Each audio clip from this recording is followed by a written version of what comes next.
नमस्कार आप सभी को, स्वागत है आपका हमारे इस प्लेटफ़ॉर्म पर। जून 2024 की हम लोग करंट अफ़ेयर्स कर रहे थे, उत्तर प्रदेश की। इसके 2 भाग हो चुके हैं, ये तीसरा भाग है। अगर आपने 2 भाग नहीं देखे हैं, तो आप हमारी प्लेलिस्ट में जाके वहाँ से देख सकते हो। इससे पहले मैं इसको शुरू करूँ और मैं आपको बता दूँ, अगर आप यूपी ट्रिपल एससी में ग्राम पंचायत अधिकारी यानी वीपीओ की जो वैकेंसी आई थी, अगर आप इसकी तैयारी में लगे हुए हैं, तो इसके मॉक टेस्ट आपको हमारे एप्लीकेशन पर मिल जाएँगे। एप्लीकेशन का लिंक आपको कमेंट बॉक्स में तो मिल ही जाएगा, साथ ही साथ डिस्क्रिप्शन बॉक्स में भी दिया गया है। ये 10 मॉक टेस्ट हैं। इनके अलावा इसमें 70 प्लस घंटों का इन्हीं 10 मॉक टेस्ट का कंप्लीट डिटेल्ड डिस्कशन आपको मिलेगा।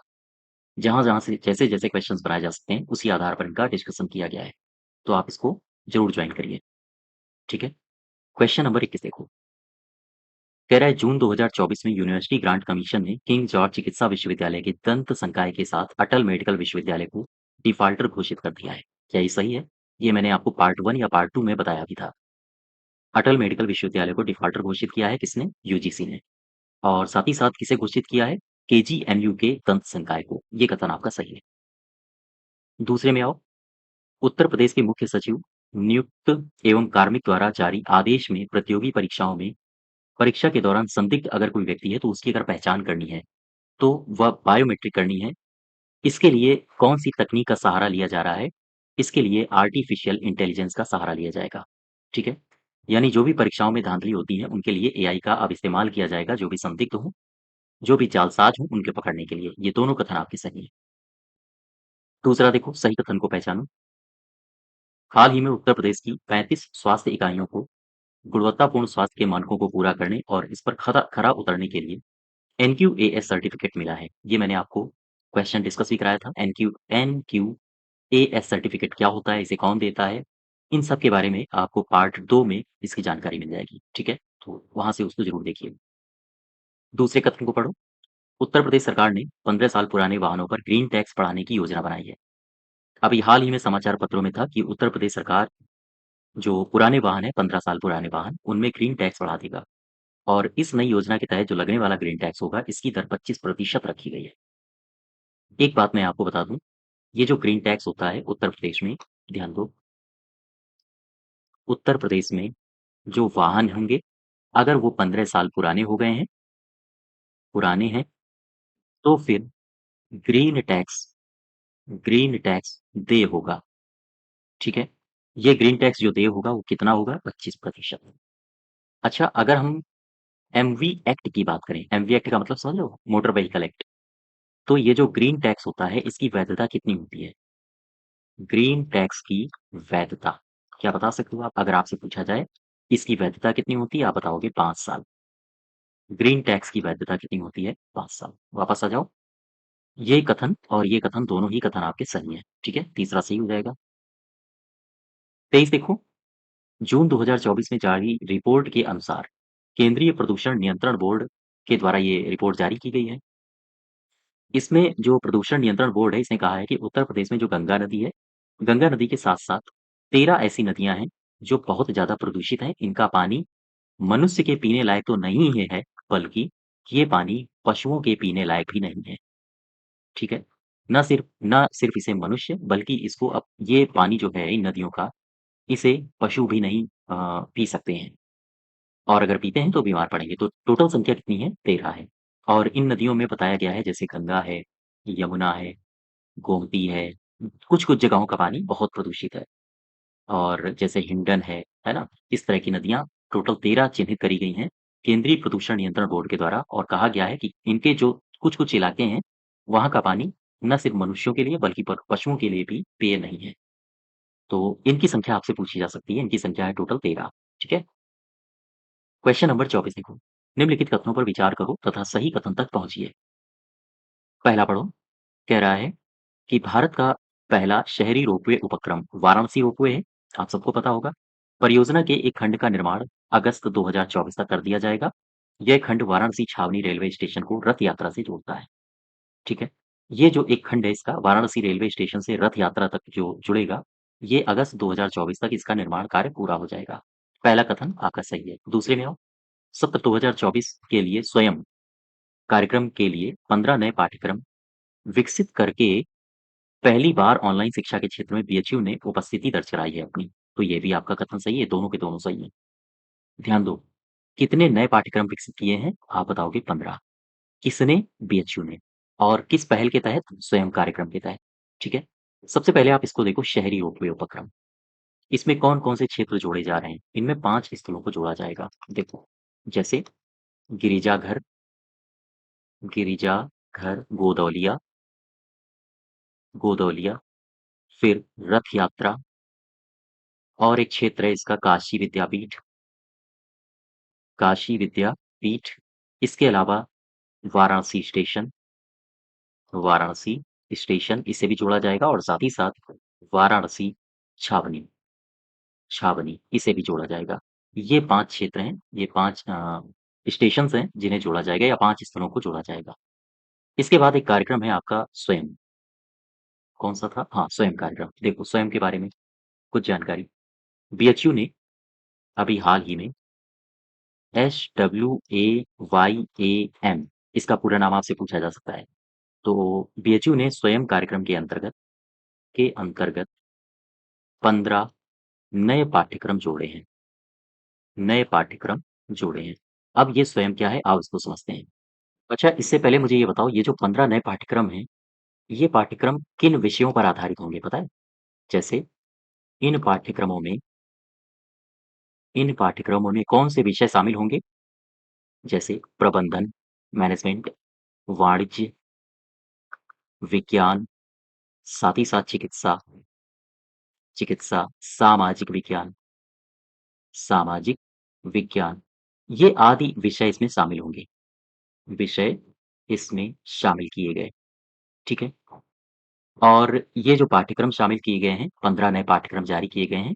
अगर आपसे पूछा जाए कि इन पाठ्यक्रमों में तकनीकी सहायता कौन देता है? इन पाठ्यक्रमों में तकनीकी सहायता कौन देगा? तकनीकी सहायता प्रदान करेगा आईआईटी कानपुर, और साथ ही साथ आईआईटी मद्रास। ये इसमें तकनीकी सहायता प्रदान करेंगे। अगर आपसे पूछा जाए कि ये जो अ, कार्यक्रम है, इसे कौन वित्त पोषित कर रहा है? तो आप बताओगे शिक्षा मंत्रालय। शिक्षा मंत्रालय भारत सरकार भारत सरकार द्वारा वित्त पोषित है, ठीक है? वित्त पोषित है। अब ये देखो स्वयं के बारे में, SWAYAM, स्वयं। ये 9 जुलाई 2017 को शुरू किया गया था। 9 जुलाई 2017 से शुरू है। इसका पूरा नाम आपसे पूछा जा सकता है, तो आप बताओगे study webs of active learning active learning for young young aspiring minds, ठीक है? ये इसका पूरा नाम है, ध्यान दो।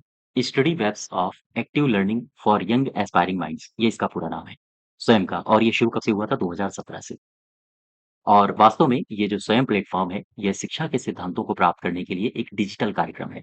तो ये है कैसा कार्यक्रम? ये है एक डिजिटल कार्यक्रम, ताकि जो शिक्षा के सिद्धांत हैं, उन्हें प्राप्त किया जा सके, ठीक है? तो इसके बारे में ये दोनों कथन आपके सही हो जाएँगे। यहाँ से 3-4 बातें ही आपको याद रखनी है, कौन-कौन सी? अ, बीएचयू ने स्वयं के अंतर्गत 15 नए पाठ्यक्रम को शामिल किया है, 15 नए पाठ्यक्रमों को जोड़ा है, इसके अंदर ये विषय आएँगे, और साथ ही साथ ये बात ध्यान रखना, इस स्वयं कार्यक्रम में तकनीकी सहायता कौन दे रहा है? आईआईटी कानपुर और आईआईटी मद्रास। साथ ही साथ इसमें वित्त कौन आवंटन कर रहा है? पूरी तरह से शिक्षा मंत्रालय। और कब से शुरू हुआ था? 2017 से। इसका पूरा नाम है study webs for active learning for young aspiring minds. साथ ही साथ यह शिक्षा को प्राप्त करने के लिए एक डिजिटल कार्यक्रम है, ठीक है? क्वेश्चन नंबर 24 का दोनों सही हो जाएँगे। नेक्स्ट देखो, 25, 2 जून 2024 को सुंदरम साहित्य संस्थान के वार्षिक समारोह के दौरान लखनऊ के किस व्यक्तित्व को सुंदरम साहित्य शिरोमणि सम्मान 2023 दिया गया है? ये हैं शोभा त्रिपाठी। शोभा त्रिपाठी को मिला है सुंदरम साहित्य शिरोमणि पुरस्कार, और ये लखनऊ के हैं, ठीक है? लखनऊ की हैं, ध्यान रखो। सुंदरम शिरोमणि सम्मान भी दिया गया है कई सारे लोगों को, जैसे ओमकार त्रिपाठी, ज्ञानेंद्र पांडे और शैलजा जीतू को, इनको मिला है। तो खैर, ये इस पुरस्कार को आप याद रखना, ये पुरस्कार आपसे पूछा जा सकता है। फिर से समझ लो, लखनऊ के किस व्यक्तित्व को सुंदरम साहित्य शिरोमणि पुरस्कार दिया गया है हाल ही में 2024 में? ये सम्मान है 2023 का। तो आप बताओगे शोभा त्रिपाठी को। ठीक है। नेक्स्ट देखो, जून 2024 में अंतर्राष्ट्रीय साइंटिस्ट इंजीनियर्स जूसे द्वारा दिए गए सर्टिफिकेट के अनुसार कार्यस्थल प्रबंधन के मामले में देश में पहला स्थान पाने वाला रेलवे स्टेशन कौन है? ये है बनारस रेलवे स्टेशन। देखो, बनारस रेलवे स्टेशन हाल ही में ये जो जूसे है अंतर्राष्ट्रीय संस्थान, इसने बनारस को एक प्रमाण पत्र दिया है, या हम कहें बनारस को अंतर्राष्ट्रीय अंतर्राष्ट्रीय संस्था JUSE के द्वारा प्रमाण पत्र मिला।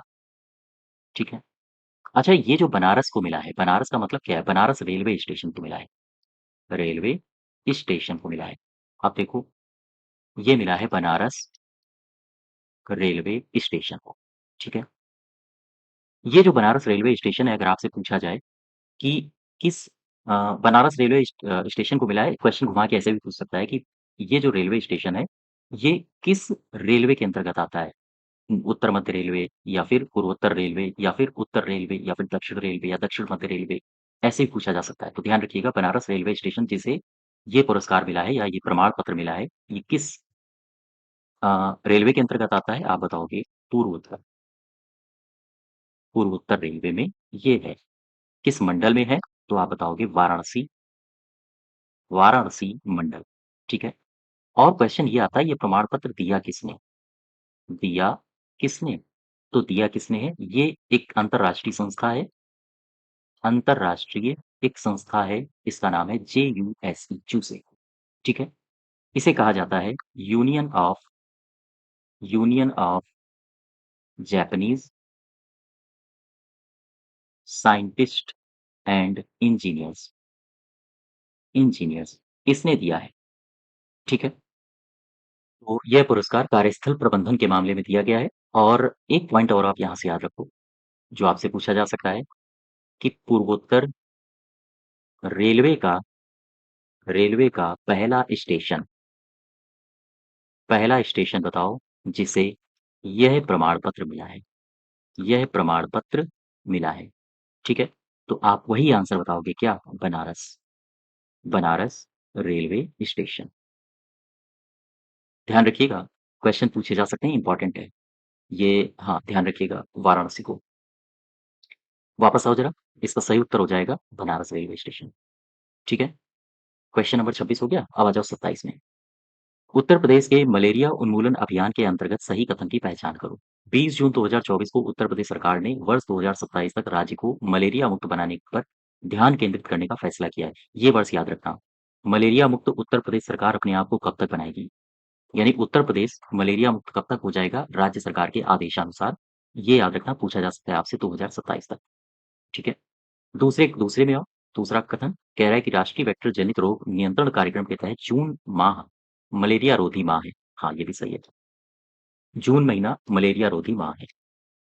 इसको आप ज़्यादा फ़ोकस करना 2027 को। 2027 तक मलेरिया मुक्त अपना उत्तर प्रदेश होगा, ऐसा वादा किया है सरकार ने। ठीक है। 28 देखो, हाल ही में राष्ट्रीय महिला आयोग द्वारा जारी आंकड़ों के आधार पर शिकायतों से संबंधित, ये जो आंकड़े जारी किए हैं वो शिकायतों से संबंधित हैं कि किस राज्य से कितनी शिकायतें महिलाओं के उत्पीड़न में या फिर अन्य क्षेत्रों में आई हैं। तो कह रहा है कि हाल ही में राष्ट्रीय महिला आयोग ने आंकड़े जारी किए हैं। आंकड़े किस आधार पर हैं? शिकायतों से संबंधित। तो निम्न कथनों पर विचार करो और सही कथन तक पहुंचिए। पहला कह रहा है, वर्ष 2024 में राष्ट्रीय महिला आयोग को अब तक 12,648 शिकायतें प्राप्त हुई हैं। क्या ये सही है? इतना कथन तो बिल्कुल सही है। अभी तक वर्ष 2024 में 12,648 शिकायतें प्राप्त हो चुकी हैं। इसमें सबसे अधिक शिकायतें उत्तर प्रदेश से प्राप्त हुई हैं। हाँ, ये भी सही है। दूसरे में आओ, आयोग में शिकायतों के दर्ज होने के मामले में दूसरा स्थान दिल्ली का है। ठीक है। तीसरा स्थान महाराष्ट्र का है। ये भी सही है। सबसे अधिक शिकायतें कुल 3567 ये गरिमा के अधिकार श्रेणी के अंतर्गत दर्ज की गई हैं। ये भी सही है। देखो, अब मैं आपको इसके बारे में बता देता हूँ। देखो, जून 2024 जून 2024 अभी जून 2024 में एक आयोग है, इसका नाम है राष्ट्रीय महिला आयोग। ये राष्ट्रीय महिला आयोग ने कुछ आंकड़े जारी किए और ये आंकड़े बड़े चौंकाने वाले थे। आंकड़े जारी किए। ये आंकड़े शिकायतों से संबंधित थे कि महिलाओं के ऊपर कितनी शिकायतें कहाँ-कहाँ, किस-किस राज्य में कैसे-कैसे दर्ज की गई हैं। तो जो ये आयोग है, इसने जो आंकड़े जारी किए हैं, इन आंकड़ों के आधार पर टोटल 12,648 शिकायतें अभी तक दर्ज की गई हैं। इतनी शिकायतें वर्ष 2024 में। इन शिकायतों में अपना उत्तर प्रदेश सबसे अव्वल दर्जे का है। यहाँ सबसे ज़्यादा शिकायतें दर्ज की गई हैं, 64-92 इतनी शिकायतें, ठीक है? इतनी शिकायतों के साथ उत्तर प्रदेश सबसे पहले नंबर पर है। इसके बाद नंबर आता है दिल्ली का। लगभग 1119 शिकायतें दर्ज की गई हैं यहाँ पर। इसके बाद तीसरे स्थान पर आता है महाराष्ट्र। महाराष्ट्र में लगभग 764 शिकायतें दर्ज की गई हैं। 764 शिकायतें, ठीक है? 764 इतनी शिकायतें। तो सबसे पहला स्थान किसका है? अपने उत्तर प्रदेश का, ध्यान रखिएगा। इसके बाद ये शिकायतें कई श्रेणियों में दर्ज की जाती हैं, जिनमें से एक श्रेणी है गरिमा का अधिकार। गरिमा का अधिकार। ये जो गरिमा का अधिकार है, ये एक श्रेणी है। इस श्रेणी में भी शिकायतें दर्ज की जाती हैं। तो ये जो श्रेणी है, ये कौन-सी शिकायतें दर्ज करती है गरिमा का अधिकार? ये घरेलू हिंसा से संबंधित जो शिकायतें होती हैं, उनको दर्ज करती है। घरेलू हिंसा और उत्पीड़न के मामले इसके अंतर्गत दर्ज होते हैं। तो गरिमा के अधिकार के अंतर्गत अब तक सबसे ज़्यादा शिकायतें दर्ज हुई हैं, वो हैं 3567 शिकायतें। और बड़े ताज्जुब की बात ये है कि जो अभी तक मणिपुर, जो अभी तक इतना महिलाओं के मामले में काफ़ी संवेदनशील राज्य था, उसमें केवल 6 शिकायतें दर्ज की गई हैं। अब ये सरकार की नाकामी है या फिर क्या है, पता नहीं है।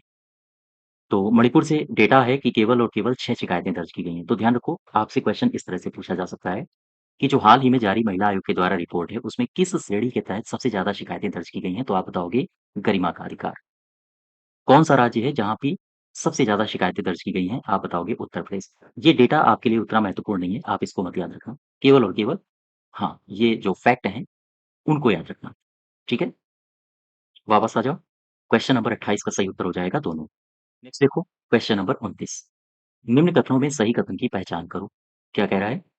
कथन पढ़ो ज़रा। हाल ही में उत्तर प्रदेश सरकार ने नोएडा अंतर्राष्ट्रीय हवाई अड्डे को विश्व स्तरीय नागरिक विमानन सुविधा के रूप में विकसित करने की घोषणा की है। बिल्कुल सही है ये। नोएडा अंतर्राष्ट्रीय हवाई अड्डे को देश के पहले ट्रांजिट हब के रूप में विकसित किया जा रहा है, ये भी सही है। इस अंतर्राष्ट्रीय हवाई अड्डे को स्विट्जरलैंड के ज़्यूरिख हवाई अड्डे के मॉडल के आधार पर विकसित किया जा रहा है। हाँ, ठीक है, ये सारे के सारे सही हैं। देखो, अब मैं नोएडा अंतर्राष्ट्रीय जो हवाई अड्डा बन रहा है, वहाँ पर चलो आप। ये जो नोएडा एयरपोर्ट है, एयरपोर्ट, इसको एशिया प्रशांत क्षेत्र का ट्रांजिट हब बनाया जाएगा, हब बनेगा, ऐसा सरकार ने दावा किया है। तो अगर ऐसा हुआ, तो यह देश का पहला ट्रांजिट हब होगा, ट्रांजिट हब बनेगा। अगर ऐसा हुआ, तो ये जो ट्रांजिट हब देश का पहला ट्रांजिट हब होगा, ठीक है? और मुझे ये बताओ, ये जो पूरा का पूरा ताना-बाना है नोएडा एयरपोर्ट, ये किस मॉडल पर बनाया जा रहा है? तो आप बताओगे इसे स्विट्ज़रलैंड के ज़्यूरिख हवाई अड्डे ज़्यूरिख हवाई अड्डे के मॉडल पर बनाया जा रहा है, मॉडल पर बनाया जा रहा है, ठीक? ये स्विट्ज़रलैंड के ज़्यूरिख हवाई अड्डे मॉडल पर बनाया जा रहा है। अब ज़रा एक बात समझो, एक शब्द आपने सुना होगा YIALP, ये क्या है? इसका पूरा नाम है Yamuna international international airport private limited. ये क्या है? ये दरअसल एक ऐसा लिमिटेड या हम कहें ये एक ऐसी कंपनी है जो हवाई अड्डों के विकास के लिए समर्पित है। हवाई अड्डों के विकास को समर्पित है, ठीक है? ये किसके स्वामित्व में काम करती है? अगर आपसे ये पूछे, ये किसके स्वामित्व में काम करती है? तो आप बताओगे ज़्यूरिख ज़्यूरिख एयरपोर्ट के, एयरपोर्ट इंटरनेशनल। ये ज़्यूरिख एयरपोर्ट इंटरनेशनल के स्वामित्व में काम करती है, ठीक है? तो ये दोनों बातें आप याद रखो, ध्यान ध्यान दें। नोएडा एयरपोर्ट ये एशिया प्रशांत क्षेत्र का ट्रांजिट हब बनेगा, ऐसा सरकार ने घोषणा किया है, सरकार ने दावा किया है। अगर ये बनता है तो ये देश का पहला ट्रांजिट हब होगा और इसे स्विट्जरलैंड के ज़्यूरिख हवाई अड्डे मॉडल पर बनाया जा रहा है। YIL ALP के बारे में पूछे, Yamuna international airport private limited है, हवाई अड्डों के विकास के लिए समर्पित है और ज़्यूरिख एयरपोर्ट इंटरनेशनल के स्वामित्व में ये काम करता है। ठीक है? यानी 100% जो सब्सिडियरी है, वो इसी की है, ज़्यूरिख एयरपोर्ट की। तो 29 का सही हो जाएगा दोनों। नेक्स्ट देखो 30 नंबर। निम्न कथनों में सही कथन की पहचान करो। हाल ही में उत्तर प्रदेश सरकार ने मुख्यमंत्री युवा स्वरोजगार योजना और मुख्यमंत्री ग्रामोद्योग योजना के अंतर्गत लगभग 8300 उद्यमों को वित्त पोषित करने की योजना बनाई है। हाँ, बिल्कुल सही है, करंट की खबर है। ध्यान रखना, ये डिजिट याद रखें। स्टार्टअप और ग्रामीण उद्योगों को 163 करोड़ रुपए से अधिक का संस्थागत वित्त पोषण मिला है।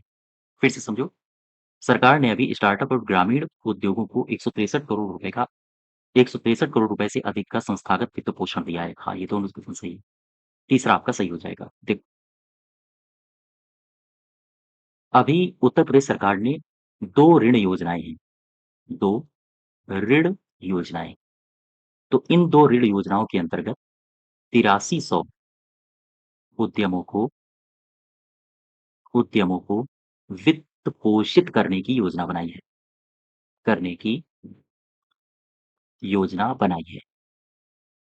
ठीक है? जो ये ऋण योजनाएँ हैं, जैसे एक है मुख्यमंत्री युवा स्वरोजगार योजना, एक तो ये है और दूसरी है मुख्यमंत्री मुख्यमंत्री ग्रामोद्योग रोजगार योजना। ये 2 योजनाएँ हैं, ठीक है? इसके अलावा इसके अलावा स्टार्टअप और जो ग्रामीण उद्योगों को 163 करोड़ रुपए से भी ज़्यादा का संस्थागत वित्त पोषण दिया गया है, ठीक है? अच्छा, ये जो मुख्यमंत्री युवा स्वरोजगार योजना है, इसके बारे में समझो ज़रा। मुख्यमंत्री युवा स्वरोजगार योजना, इसके अंतर्गत जो ऋण दिया जाता है, वो अगर कोई व्यक्ति उद्योग की स्थापना के लिए ऋण लेता है, तो उसे 25 लाख रुपए का ऋण दिया जाएगा, ठीक है? अगर कोई व्यक्ति सेवा क्षेत्र की संस्था को स्थापित करने के लिए ऋण लेता है, सेवा क्षेत्र की संस्था को स्थापित करने के लिए ऋण लेता है, तो सरकार उसे 10 लाख रुपए का ऋण मुहैया कराती है। ये बात ध्यान रखना। अगर कोई व्यक्ति उद्योग स्थापित करने के लिए लेगा, तो उसे 25 लाख रुपए, सेवा क्षेत्र की संस्था के लिए जो सरकार ऋण उपलब्ध कराती है, तो वो कराती है 10 लाख रुपए, ठीक है? ऋण उपलब्ध कराएगी। ये दोनों बातें याद रखो। वापस आओ, क्वेश्चन नंबर 30 का सही उत्तर हो जाएगा दोनों कथन, ठीक है? तो ये हमारा पार्ट 3 है, जून 2024 का। इसके आगे हम लोग नेक्स्ट डे कंटिन्यू करेंगे, ठीक है? हाँ, धन्यवाद।